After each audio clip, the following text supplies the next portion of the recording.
John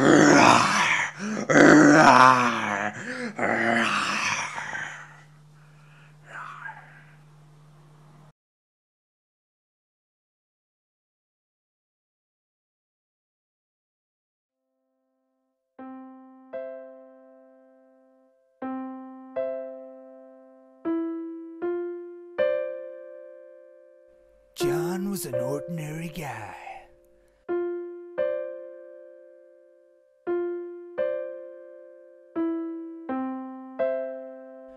But he had some meaningful thinking to do.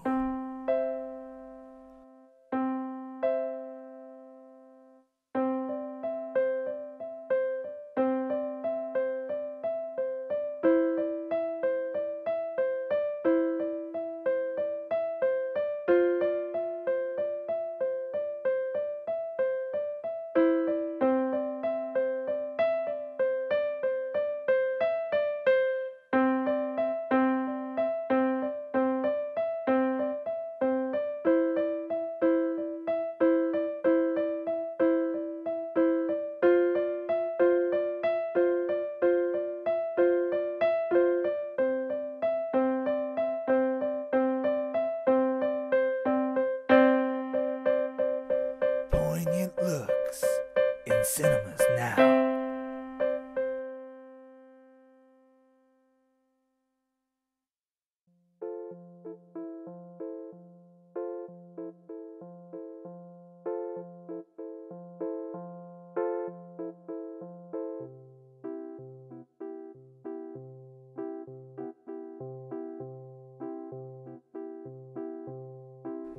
Morning.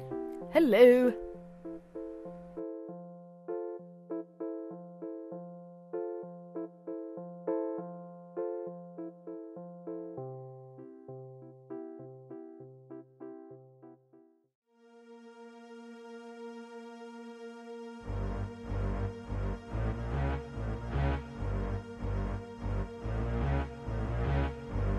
Chris Henderson was an ordinary guy.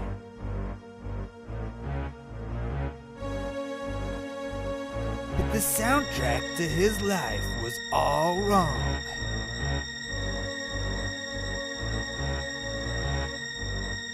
A film about when life just doesn't sound right.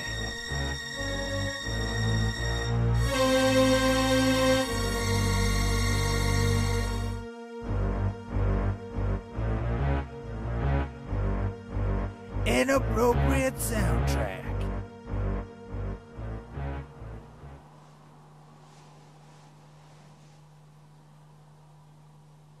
John, it's me.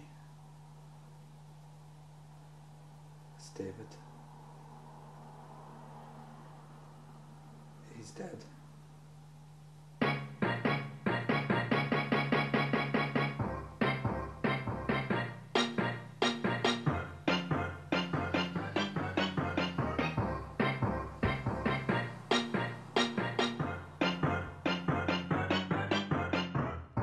Inappropriate soundtrack in cinemas now.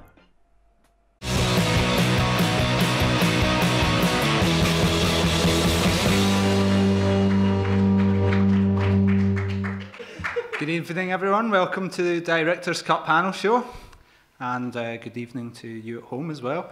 Although it may not be evening, you might not be at home, you might be on a train or in a maximum security prison, but please do enjoy the podcast. Thank you for watching. For those of you who are here for the first half, please join me in thanking our guests for being here, and please welcome them back to the stage. We've got Rick Molland, Chris Murphy, and Joe Waterfield.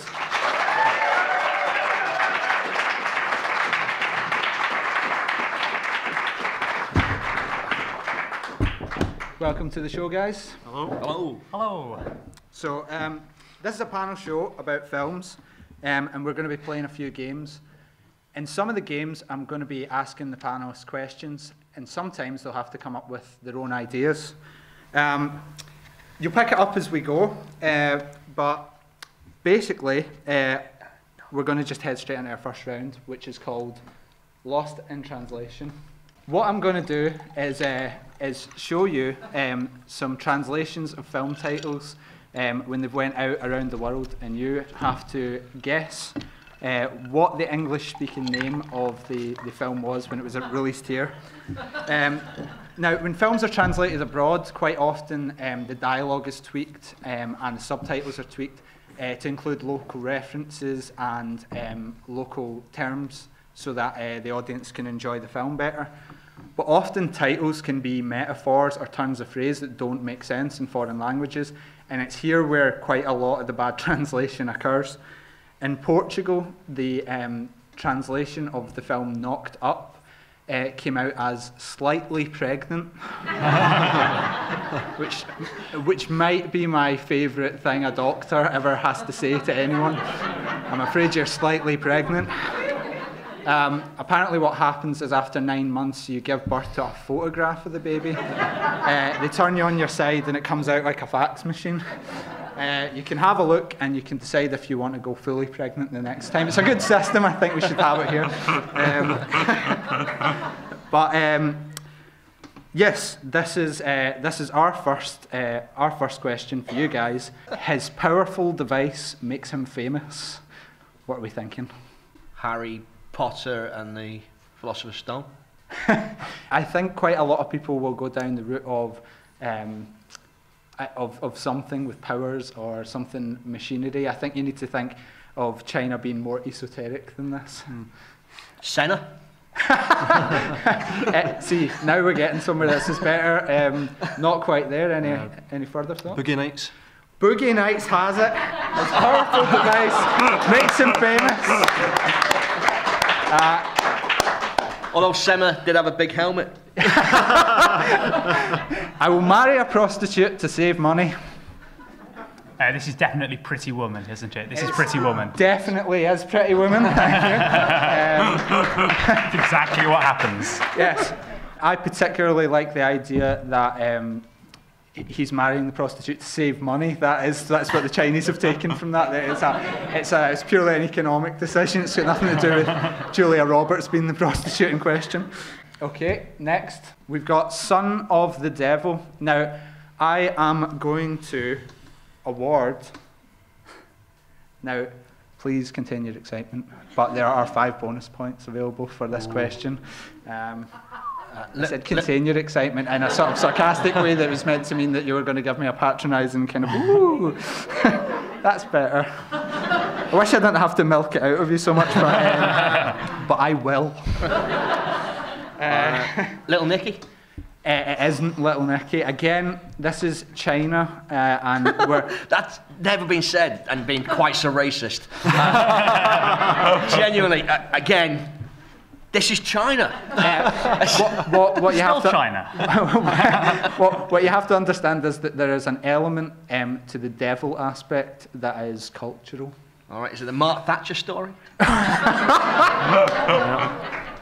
Is that officially the first Thatcher reference tonight? I think that is, but it won't be the last.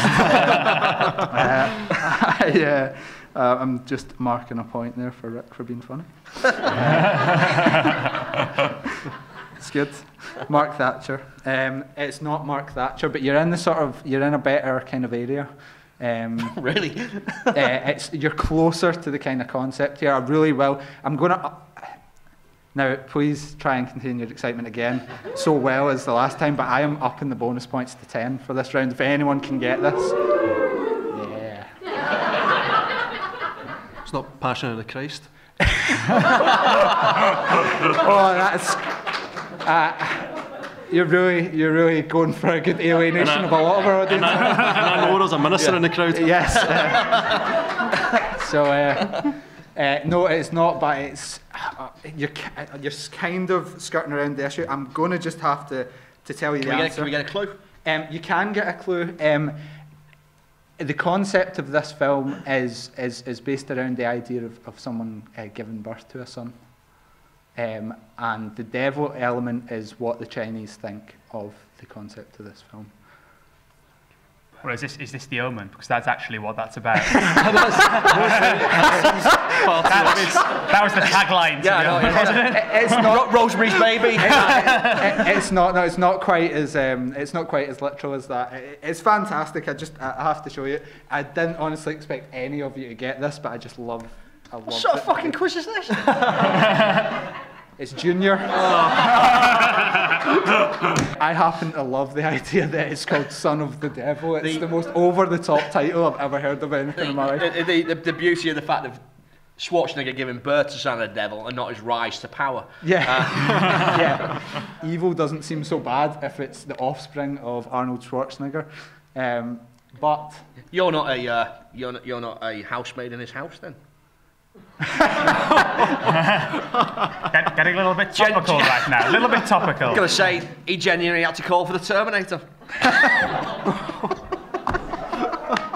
Again, all my acts are available for kids' parties. If you do want to book them. It's a 30-minute edit, isn't it? It is a 30-minute edit. It's going to be mostly filmed after everyone else goes home. It's going to be filling this in with just random bits of material. If you leave me, I delete you. It sounds like the sort of thing an angry robot might shout at you as you broke up with it. But this is an example of oddly Italians being extremely literal. You've got mail? It is not. That's kind of good. Technological is a good place to go. Social network? The social network, it isn't. But that's sort of it. This is something. How could it sort of be it? Well, it's not the answer, but I just really wanted to encourage you to keep trying. just let me down better than that. Yeah. Oh, it's not. It isn't Terminator, is it? It is not Terminator, no. Terminator 2. Yeah, Can't you get straws? Yeah, because I would have said his was close with Social Network, and then when he said Terminator, I said, no, that's miles away, and then you say Terminator 2, and I say yes. Getting a warmer. No, it's less violent than that. It's kind of more... Catfish? Catfish it's not, but again, another oblique reference. Another reference that this audience has not seen. It is Eternal Sunshine of the Spotless Mind, a very literal translation there. And we've got one more. This is my favourite ever, because what it does is it doesn't understand what a title is supposed to do. I mean, a title is just supposed to be, not a summary of the film, but this is perhaps the worst one ever. He's a ghost. Anyone? Is it Dirty Dancing 3?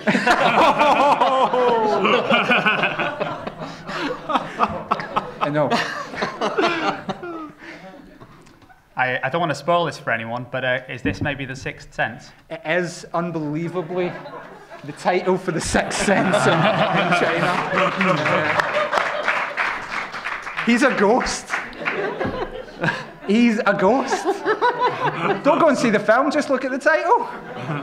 When I was researching this, I was trying to... There's a lot on the internet that are obviously made up, but one of the ones that was real was the French title for Thelma and Louise, which was Thelma and Louise, Unexpected Sad End. Apparently, unexpected sad end is one word in French, but it still does ruin it. Well, the winner of that round is Joe, so well done. Our next round is called Worst Ideas for a Film. I've asked the panellists to have a think about this in advance. They're going to pitch to you their worst ideas for a movie, and I'm going to mark them for being funny. First up, Rick, what do you have? Loads. Well, what's your headliner? It kind of works to build towards that one. Well, go for one of the early ones then. Okay. The victims of abuse in a Welsh farming community are forced to keep quiet by the powers that be. I'm going to call that Silence of the Lambs. Okay. And anything else? Yeah. Tarka is spied on by the Stasi in Cold War East Germany in the lives of otters. The usual suspects. A second McCann child goes missing. Had to build to it. Couldn't have gone straight in with that. You wouldn't have got it. The president of the USA time travels and gets stuck in the past. In barracks of the future. Professor Xavier's School for Gifted Youngsters is accused of being a racist institute after Wolverine, Cyclops and Beast lynch a black guy. In American History X-Men. That's not a groaner. This is a groaner. Sectarian riots break out as a wind-up toy is let loose on the streets of Glasgow. In a Clockwork Orange March. Hulk Hogan and the Ultimate Warrior travel around with Jessica Tandy, forming an unlikely relationship in the American Deep South. In Pile Driving Miss Daisy. And he's back in the game. That's also the porno title. Thank you very much, Rick. Joe, what you got? Well, as we were talking about earlier, we've had a lot of sequels this year, and in previous years as well. Because if it ain't broke, and sometimes it is broke, but if it ain't broke, don't fix it. If it is broke, just wheel it out again. It'll probably make a few more $1 billion. So my idea. The first one is it's another Indiana Jones film because Harrison Ford isn't dead yet. And this one is going to be Indiana Jones and the really interesting journal article about some pottery that he found. Because in the Indiana Jones films, he's an archaeologist, but he goes after the interesting stuff, the Holy Grail, the Ark of the Covenant. And this is where he goes after some really interesting pottery in a farm in Sussex. With Tony Robinson's sidekick. Really, before I'm talking about Time Team here, and Tony Robinson is going to be playing Indiana Jones, but we're still going to have the same beautiful score by John Williams, and whenever Indiana Jones, played by Toby Robinson, walks over to look at some really interesting pottery, we'll have a red line on a map of the farm showing him going there, and the music, da-da-da-da, you know how the music goes. And he goes over to the pottery, and someone with mad hair says, "Oh, I found some really interesting pottery, Indiana Jones. Would you like to take a look at it? It's Mesolithic." And he says, "That is very interesting." Credits roll. And there's a few more sequels after that. And the other film is Harry Potter and the Very Difficult Maths Exam. Because at Hogwarts, they learn all about the spells and the potions and things, but they don't seem to do a lot of maths, and maths is quite important, I think. I think what we'd all really like to see is 2 hours of Daniel Radcliffe at a desk crying and sweating. I think the public would really enjoy that. Lots of extreme close-ups of his tears. That's what I would pay to see, anyway. Thank you. Thank you, Joe. It's both an exceedingly practical list of films and an exceedingly broadcastable list, so thank you very much for that. Oh, look at you with your broadcast rules. The golden boy of radio. Yes. The internet is still broadcasting. Kinda. Chris, what have you brought? I feel bad 'cause I only come up with like 2. That is quite all right. I was thinking the peace process in Ireland has been able to survive a lot of things, but if they could just bring out a film in the same kind of vein of Michael Collins or In the Name of the Father, but have Jedward in it. I don't think the peace process could survive that. I'm thinking of them with full kind of sunroof balaclavas with the hair popping out, bears in their shoes, but still the full kind of para outfit. Phoning up and making threats with code words. You say it's poo, the code word's poo. Going to blow up a shopping centre. And just the other thing is I'm starting to get a bit sick of remakes. I hate remakes all the time, but I would allow remakes if the original cast came back and done them. Specifically, I want to see Michael J. Fox redo Teen Wolf. Just to see a kind of shaky werewolf coming out, trying to shoot a hoop in a basket, and then for him to bring out the white curtain and put him out of his misery. back to the unbroadcastable. Keep the Jedward bit. Yes, I can use the Jedward bit, it's great. I actually thought that a Jedward remake of Kramer versus Kramer, where they play the kids, and Dustin Hoffman and Meryl Streep are locked in an emotional struggle to avoid custody, would be an excellent film. I'd rather see them in Capturing the Freedmans. Yes. No one's seen that. We maybe have to have a special Rick Molland night where he just shows you films that you really should have watched in order to understand jokes that he's got. I very much like the idea of Jedward and a Bloody Sunday type massacre. I think that would be possibly... I've done an appropriate soundtrack, but I think that's just inappropriate for the entire film. Would they cover the U2 version? Well, that doesn't even bear thinking about, does it? Yeah. Write the theme tune, sing the theme tune. I think that's the way you've got to go for that. So I think for Jedward Bloody Sunday, Chris wins that round there. I think I have to say, Craig, that was my wife's joke. Okay. Well, give it up for Chris's wife. I love you, baby. Adrian! We did it! So, just between the rounds, we've got a quick time for a quick missing words round. So this is a film title. See if you can get it. It's Gross Point Blank. Anyone? Okay, we'll move on. This is our odd one out round. I'm going to show you 4 film-related people, and I want you to give me who the odd one is and why. Here we go. So we have Robert Downey Jr., Eddie Murphy, that is Marlon Wayans, and that is Mel Gibson. Shane Black. For what reason? Lethal Weapon. Kiss Kiss Bang Bang. You're thinking of Damon Wayans? I am. Oh. That is very close. Now I look like a racist. No, they're brothers. They do actually look alike, the two of those. So that's fine. They're related, and that's fine. It is fine. I checked.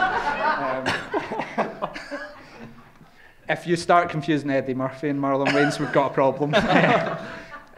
So it's not Shane Black films. Any thoughts? I'll give you a clue. What you touched on there, race is a factor. Jews.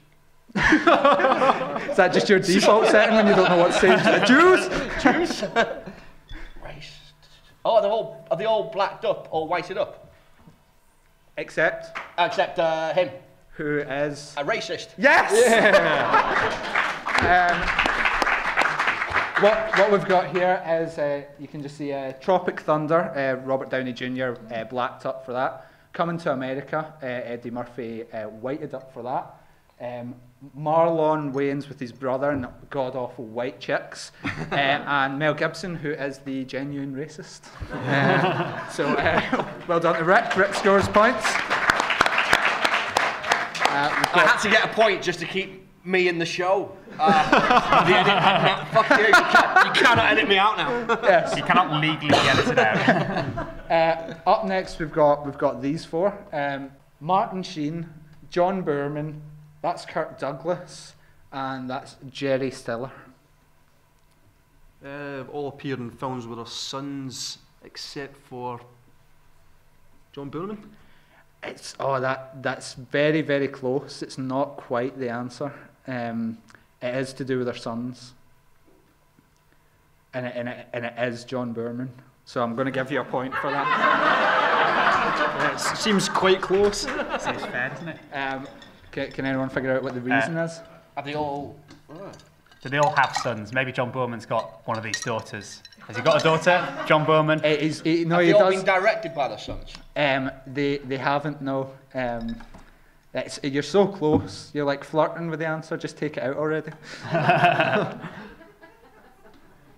The answer is that they all have famous actor sons. except John Boorman, whose son Charlie Boorman knows famous actors. Sometimes rides his bike with them, it's nice. We've just got next round, which is the elevator pitch, where we will be looking at your suggestions that you gave me in the first half. You can see one right off the bat that I did expect. Titanic? It's not Titanic, thank you very much for not writing Titanic on every sheet of paper. Oh, here's a good one for Rick. Basically, you'll understand in a minute. Okay. This round, I'm going to read out suggestions from our lovely audience, and I'm going to ask the panellists to suggest what that film would be like, and what the plot of it, and who would be in it, and whatever other to chuck in to be funny. This one's for Rick because someone's written Highlander 6. Off you go. Bear in mind we are on a timer. Highlander 6. Oh, wow. Well, we'd have to get Connery back because he's doing fuck all now. Highlander 6, what can we do with Highlander 6? Genuinely an immortal battle. You need an immortal, you need no budget. We could use East Kilbride Shopping Centre. Genuinely just have a psycho wander around chopping off people's heads because it's bound to happen someday. Well, that's lovely. A dystopian vision of East Kilbride's near future. That's worth a point. How about, and bear in mind this title's got an exclamation mark on the end, Raw Arse. Raw Arse. Raw Arse. On you go. A mistranslated Japanese film. This is a film actually. Who'd have thought you'd be the dirty one, Joe? Come on. It's not that kind of film. It's not that kind of film. I had to get on the IMDb somehow. This is a film about a family butchers that make a really poor decision that actually pays off because arse is one of the tastier meats. It's a very fresh cut and tastes quite good raw. And in Japan, you can actually buy raw arse cream, ice cream, raw ice cream. That's what I mean. Cool. That could be misconstrued. How about my cravat for Lisbon? My cravat for Lisbon. My cravat for Lisbon. My cravat Is for that Lisbon. supposed to be mine? Is that supposed to? No. Yeah. Anyone can come in here. You seem raging about my cravat for Lisbon. Is that What is so wrong? What is so wrong? Did a cravat I was about to go full awakenings there and just... Yeah. Did a cravat kill your whole family or something? It did, aye. You got previous business I should know about? In Lisbon. Yeah. Oh, damn it. Well, we'll skip. We'll skip And that. I never found the culprit, and now I know they're in there. Yeah. Here's one for you, Chris. So I married a Fritzel. It's a charming little movie. Where she just learns to love him eventually. It's also called Saw 11. Can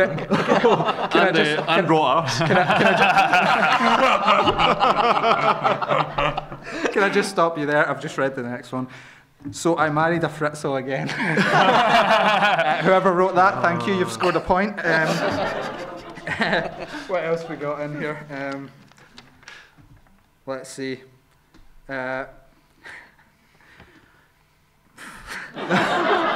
Some of you people are not right in the head. I quite like the very last of the Mohicans 17, which already suggests the joke without us having to do any material. How about 3 men in a camper van?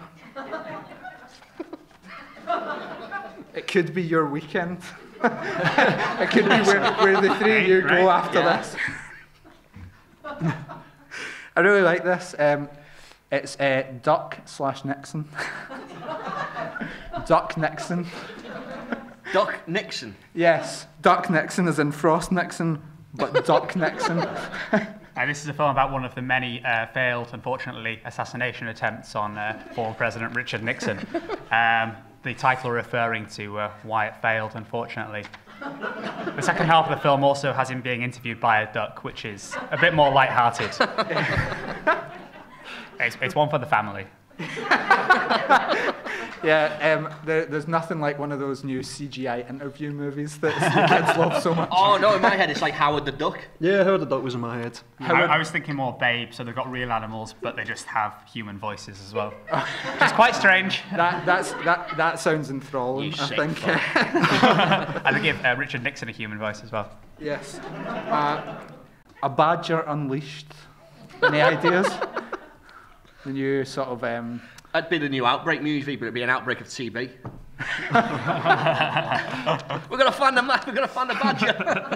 Dustin Hoffman chasing a badger. That'd be great. Where are these badgers coming from? They're breeding like wildfire. Who's breeding these badgers? God, is someone out there like? Do you work with ducks, or is it like a special thing? I've just been through like 6 duck things. This kind of picks up on Joe's theme, Raiders of the Lost Luggage. A sort of more low-key version of Indiana Jones that maybe centres around quite a lot of phone calls to British Airways. To be honest with you, I wouldn't count that one out.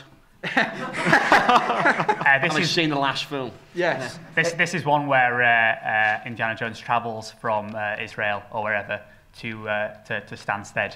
And there's a red line, there's storing music, and then the red line stops and it doesn't leave for 2 to 3 days as he rummages through all bags looking for the Ark of the Covenant. Just like the idea of, you'd have 2 lines. You'd have one line with Indiana Jones and his luggage being sent somewhere else. A loop-the-loop kind of thing. That was very good.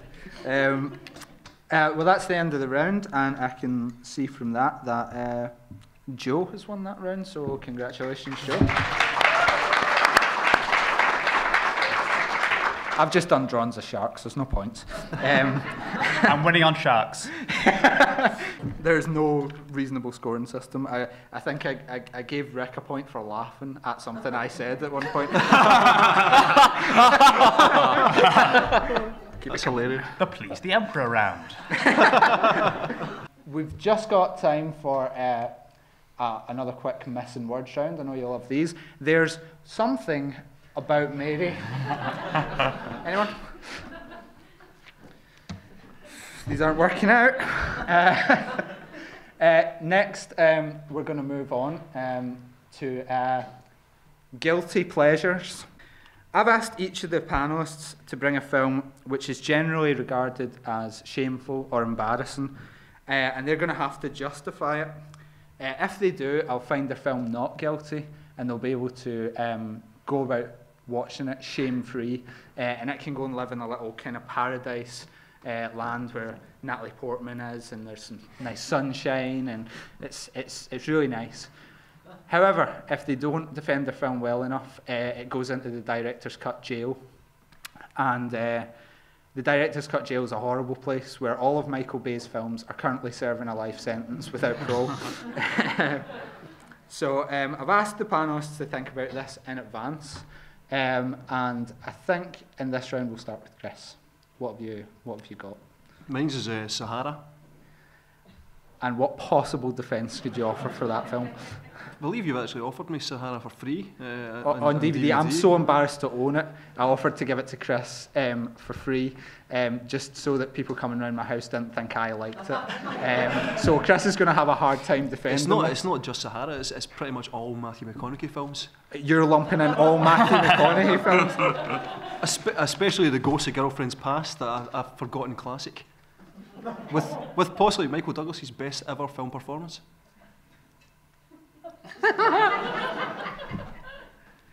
Rick, let's hear actually back up my Sahara one here. He said it in a far better, more educated way, and he referenced a lot of books and authors and films. Joe and Chris, feel free to cross-examine. Well, Michael Douglas's best film is a Matthew McConaughey. No, you've not seen Wall Street.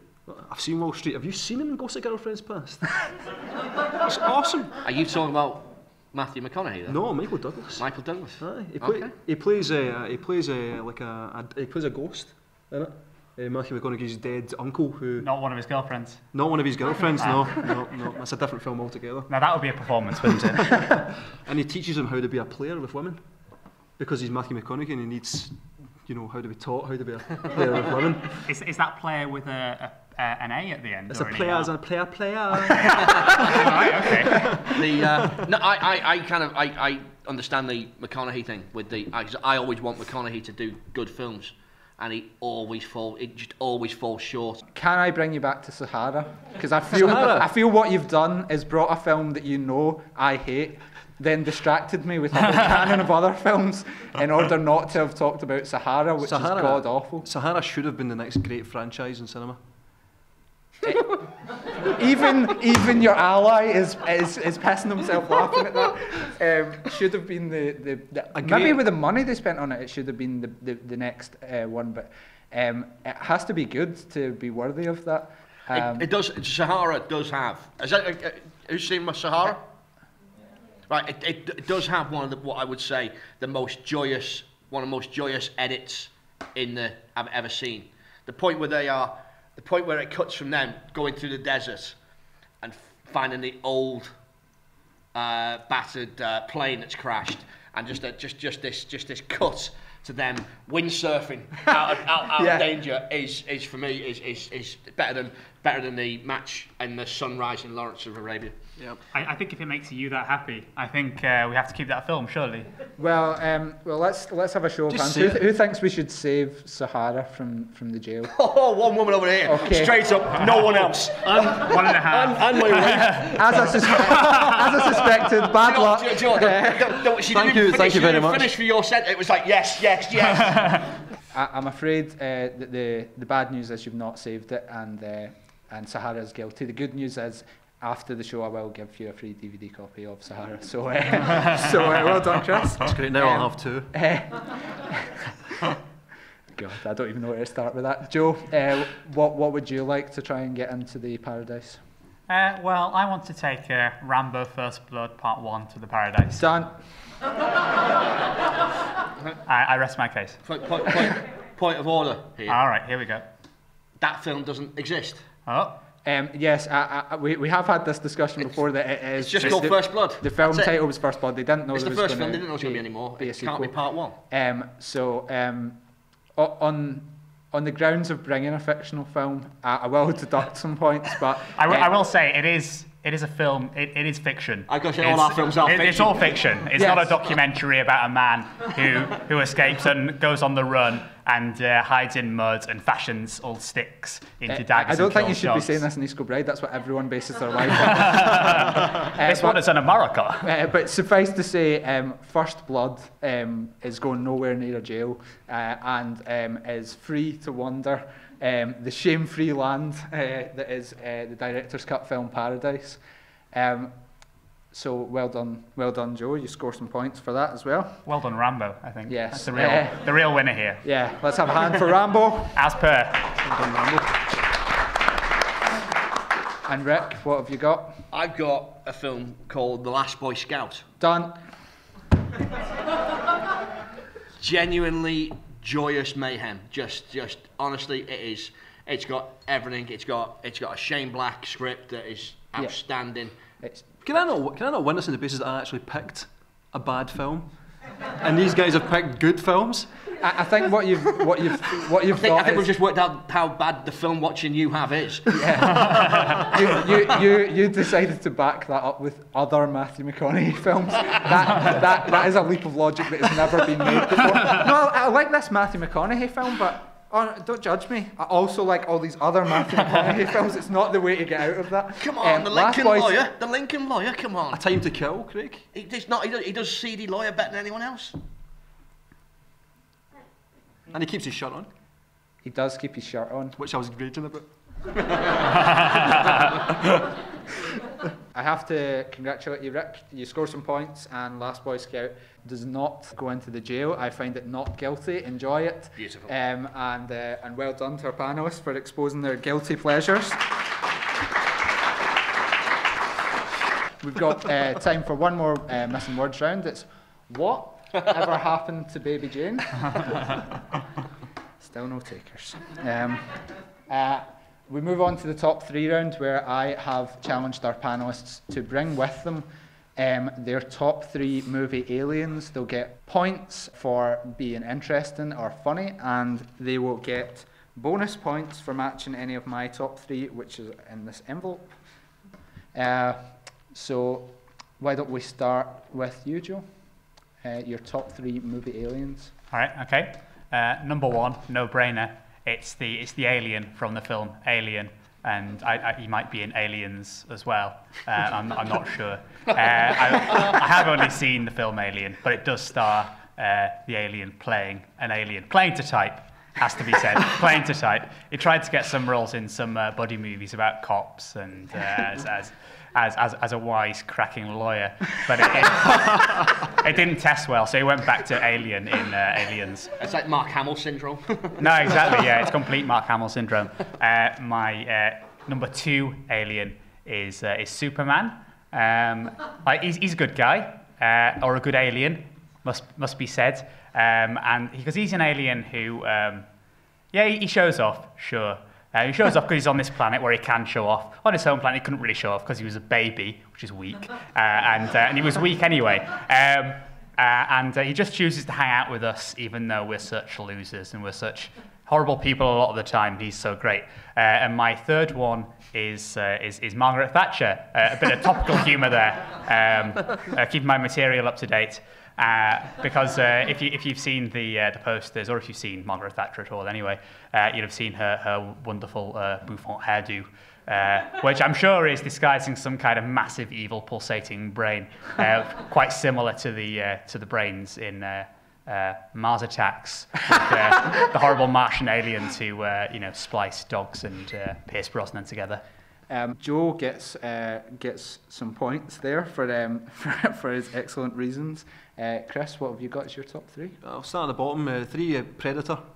Predator. Just because Predator's just a normal kind of guy. You know, he's just a hunter. It's all those guys in this country, just on his planet, and he comes down, goes for a bit of hunting. Probably when they're finished, he's got kind of workings man clubs that they go to. Trade stories about the day. It's just the only down point, the only reason he's stirred and not higher up is because they let Danny Glover live at the end of Predator 2. And you think that's a bad That's mistake? a bad, but then I like Matthew McConaughey. What do you know? What do I know? Move on. Aye. Second would be the Aliens and Signs with Mel Gibson. For a start, they're trying to kill Mel Gibson. So that's a good thing. And also, I'm pretty sure that if Mel Gibson, in one of his major hangovers in the morning, found a dead Jew in his living room, it's likely he would use the exact script of Signs to explain it to the police. I thought there was an alien invasion, there's guys in my living room, I beat him to death with a baseball bat. Yeah, for viewers at home, something went wrong with the camera when Chris was doing his second one, so just it was E.T. So, It was E.T. We'll rerun this later on. Yeah. I do love the optimism of the word viewers. I'm nothing if not an optimist, and I will watch this myself, so that guarantees at least one. Hello, me. 3? My favourite movie of all time, and I don't know how many people have seen it, Jeff Bridges and Starman. Yes. Awesome. Guy comes down, it's an alien stag weekend, that's what it is. He comes down with 7 spheres, which is basically his currency. He knocks up some woman and then goes back home again. It's brilliant, alien stag weekend. So although the night after this is how obsessed I am with the film, the night after he sleeps with her the next morning, he says the creepiest one night stand line ever. She wakes up and he goes, I gave you a baby last night. Gave you? She'd be like, right to the pharmacist, you know. Okay. Right to the pharmacist. Good. Rick. Okay. I have to ask your opinion on whether this counts as an alien. Okay. My number 3, I've got Khan. Yes. Yeah? Yeah. You happy with that? I'm Khan. happy with that. I am reliably informed that's technically not true, but yes, you can have it, because Because I like it. Yeah. So beautiful. Yeah. My other choice though was Richard O'Brien in Dark City, by the way. But I'll go with Khan. The Thing. Yes. Just. I mean, that's it. If you've not seen The Thing, watch the old John Carpenter version. the new version is pointless and utter shite. Number one, honestly, the number one alien in any movie is John Travolta in Battlefield Earth. Okay. Well, my top three, which scored Joe some points. Number one is The Alien, because it is the damn scariest thing I've ever seen in my life. When I watched that film, I was 8 years old. You need to see John Travolta in a LA sauna. Yeah, but the point is you can see that on Earth. That's the sad point of that. My second one is Mr. Spock from Star Trek. He's only half alien, but I just really like Star Trek. So there's no funny reason for that. I just couldn't make a list without him being on it. He's lovely. I don't mean that in like a thing way. I don't want to like go out with him or anything. That would be illogical. But yes, Mr. Spock. And do I have any points for having the man who killed him? In fact, I will give you some points just because Can is also the best Star Trek film, which is just a fact. And Superman was my third. So Joe scored another couple of points. I like Superman just because he can do absolutely anything he wants, absolutely no limits whatsoever, and he still decided that Lois Lane was a good partner. He gets his balls nagged from start to finish for 4 movies. He can punch through walls and stuff. Like if that had been any other superhero, he would have just knocked her head off. Can I ask your opinions on the film Superman 4? It doesn't exist, so we can't talk about it. Can I ask your opinions on the film Superman 3? It doesn't exist, so we can't talk about it. They are genuinely atrocious films. Yes. They came close to making the list. Just I think if I'm not mistaken, I think there is actually a bit when Richard Pryor is reprogramming by doing this. Oh, I don't know what I'm doing. I don't know how am I doing it. The Green Man gets down and punches the Red Man. Yes. What, in the traffic lights? Yeah. That does happen. That's a common occurrence. Just no amount of that gets him to come down. Yeah.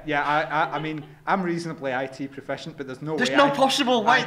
I couldn't make the Green Man punch the Red Man. No. Well, the thing about the Green Man and the Red Man is that it may have just been a coincidence, mightn't it? It might not have been Richard Pryor reprogramming them. If you're standing on top of this guy for all of your life, and you're trying to get people where they want to go, crossing the roads, making the economy work, and he's just slowing up the whole mechanism, you'd want to punch him. You want to slap him in his red face. Look, you did that one more time, I'm coming down there. Exactly, yeah. What I told you. Would he listen? Would he listen? Or would she listen? And that's 2 points off for Joe for being needlessly pandering to the audience after being very funny about Red Men. Well, the winner of that round by miles is Joe for just matching two of my things, but I believe everyone scored very highly there, so well done to our panel. That wraps up the show. Tonight's winner, and I think the top 3 round did him a lot of good, is Joe Waterfield.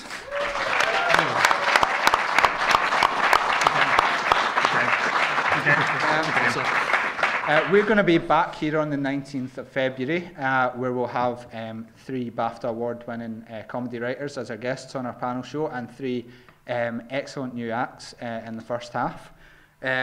You can get the details at craigmeighan.com, or you can link up with us on Facebook at Director's Cut. Please join me in thanking our guests, Rick Molland, Chris Murphy and Joe Waterfield. Thank you very much for coming tonight. And thank you very much for watching. This has been Director's Cut, and we'll see you again soon. Thank you.